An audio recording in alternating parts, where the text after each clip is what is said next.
DPRD Oku melalui Wakil Ketua bersama Komisi 3 meninjau lokasi rencana pembangunan sirkuit motor di Batu Raja Timur, Oku. Wakil Ketua 1 DPRD Kabupaten Oku Yudi Purnanugraha bersama Ketua Komisi 3 Densi Hermanto meninjau lokasi rencana pembangunan sirkuit motor grass track di Kemelak Bindung, Langit, Kecamatan Batu Raja Timur. Sebagai upaya pemanfaatan lahan milik pemerintah kabupaten untuk kebutuhan fasilitas olahraga. Lokasi sirkuit akan dibangun di lahan milik Pemkab Oku, sekaligus mendorong Pemkab Oku melalui Dispora, sesuai keinginan masyarakat khususnya komunitas olahraga bermotor, yang menginginkan adanya sirkuit olahraga bermotor khususnya grass track dan trail sejak lama.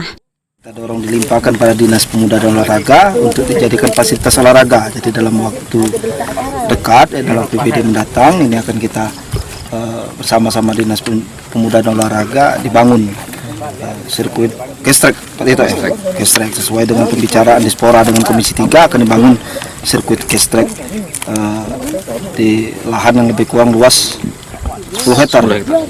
Nah, jadi ini akan dimanfaatkan untuk itu, untuk dijadikan fasilitas dari masyarakat di bidang olahraga.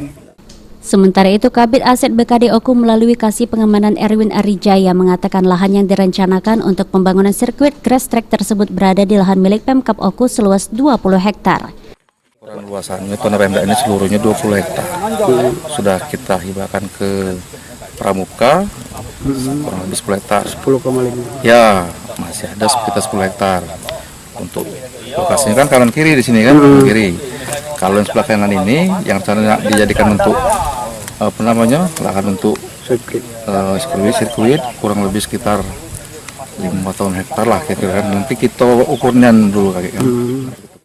Langkah awal lanjut sirkuit akan dibangun melalui APBD perubahan tahun 2022 dan Pemkab Oku akan merancang landscape agar ke depan pembangunan tersebut dapat terukur dan maksimal. Ari Pranika, PAL TV.